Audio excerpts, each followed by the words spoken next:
First things first, you talked about the motivation. Motivation isn't real. Motivation is not a real thing. People who train every day don't want to train every day. They are not motivated to train every day. They are something else. Motivation is the wrong word. They are not motivated. It's called discipline. It's called being a man. It's not about feeling like doing it. If you only do things you feel like doing, you know what you end up doing? What? You end up sitting around with a belly, drinking soya fucking latte bullshit. That's what you end up doing if you only do what you feel like doing. You have to wake up and say, I don't feel like training, but I must train. I will only drink water. I will stop being a loser. You need to do what you're supposed to do, not what you feel like fucking doing. Okay. That's the difference between a man and a fucking child. You do not become a man doing what you feel like doing. You become a man doing what you're supposed to fucking do. The men on the Titanic didn't feel like dying that day. It's your duty. It is your duty to not be a fat piece of shit. This isn't a fucking game, young man. I'm deadly fucking serious. You don't get anywhere in life without discipline. You don't get to just play video games and get rich. None of that's real. Right. You have to turn up on time, look good, be sharp, be funny, be smart, remember things, charismatic. Right. You gotta work hard for everyone else. I come from the era of discipline. I come from the old school ways. So you're in a world now where you can just, without discipline, stumble your way to success. Congratulations. But truthfully, to be truly a man, the absolute true marker of a man is his ability to do the things he doesn't feel like doing. What else is a man good for if you don't do things you're not supposed to do? What would that make you if you sit around and only do what you feel like doing? What would that make you? So it doesn't matter if I'm happy or sad, I will still go and do X. That is my job. It's my duty as a man to do X. That's what I'm going to do. If you're going to doubt yourself, I mean, I understand why a lot of people doubt themselves. A lot of people doubt themselves because they're incompetent. You'd have to be a megalomaniac to not doubt yourself if you're an incompetent individual, right? If you're an idiot or you're crap or you're shit at things, of course you're going to doubt yourself because you should. Because you fail all the time. The only way you're going to start to not doubt yourself is if you show some competence, if you grow into a competent individual and perpetually succeed, as I do. I don't doubt myself because I never fail. So why would I doubt myself when I've never failed? Whereas if all I did was fail all of the time, of course I'm going to doubt myself. So your mentality is heavily linked to your reality.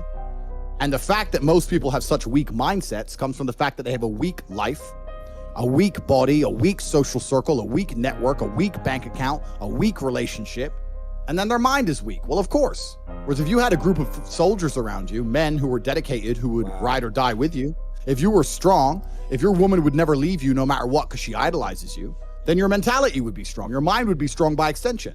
So if someone comes to me and goes, I doubt myself, I usually look at them and go, yeah, I understand why. You're a little fat piece of shit and you're stupid. Of course you do. If I was you, I'd doubt myself too. Let me tell you something. Depression is not real. Feeling depressed is real. You can feel depressed, but you feel depressed, and that is a natural biological evolutionary trigger for you to change something in your life. I don't have a disease. I'm just upset with my situation. Yep. I have people mess with me all the time. I'm fat and I can't get a girlfriend because I'm depressed. I'm like, no, pancake lover.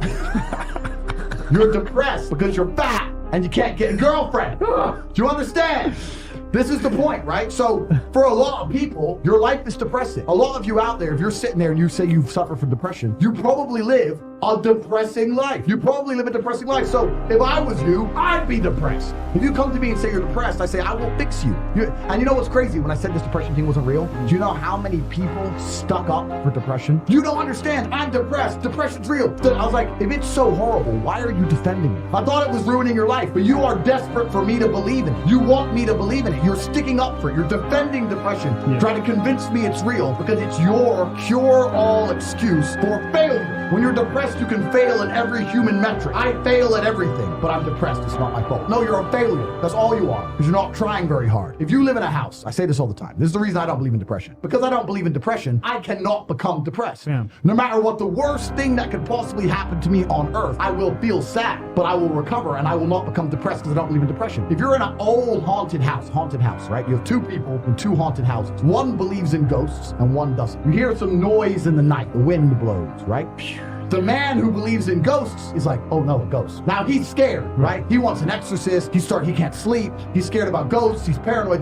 The guy who doesn't believe in ghosts, ghosts, wind, whatever, and goes back to sleep. Do you understand that it's the belief that gives it power? Right. If you don't believe in ghosts, the ghosts can't hurt you. If you don't believe in depression, you can't become depressed. And I refuse to believe in something that's going to weaken me. Why would I believe in something that's going to weaken my ability to deal with problems in life? Why would I do that?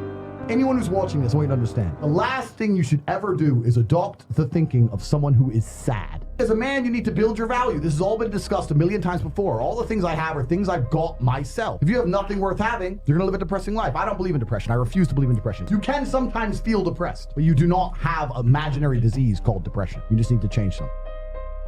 How do you get over being lazy? How old are you? 21. 21, you should be strong as an ox. Fucking, you're 21 years old, you have unlimited energy. You should have a six-pack on fucking accident at 21. You have all the time in the world. How do I fix you when you're so fundamentally broken? What's the fastest way to get a six-pack? Why does it have to be quick? Why does it have to be easy? Why do you think life is all quick and easy? Why can't it be hard and difficult? Why can't you suffer? Because suffering is what gives it value. If everyone had a six-pack and it was quick and easy, then it wouldn't be valuable, would it? If everyone walked around with a six-pack and they got it easily, then no one would give a shit. The whole point is that it's difficult to get. Value is linked to difficulty. If you want something that is valuable, you need something which is difficult to obtain. The fact that you just said you wanted it quick and easily shows that your whole mental model is fucked. You shouldn't be thinking about quick and easy. You should be thinking about hard, suffering, pain, going through it. That's what you should be thinking about. This is going to be hard, but I'm going to do it anyway. Because when it is done, then everyone's going to know that I went through something difficult. I think we're here to struggle and to learn. I don't think we're here to be happy. That's why when we keep going back to the happy argument, I've always found that kind of frustrating and annoying. Yeah. When someone goes, oh, but I want to be happy. Why? Why? Why do you want to sit there and laugh? Like you were happy your entire childhood. That's your happy days. You're allowed to be happy as a kid. It's all over now. And we're also here to do important things. And important things are going to be difficult. And they're going to be hard. And you're going to get frustrated. But that's what gives you purpose. I think we're here to endure pain. Yeah. I think we're here to just see how hard we are to kill. I think that going through terrible things and living through them and coming out the other side is one of the most fantastic things about being human. I think that it's almost like once you understand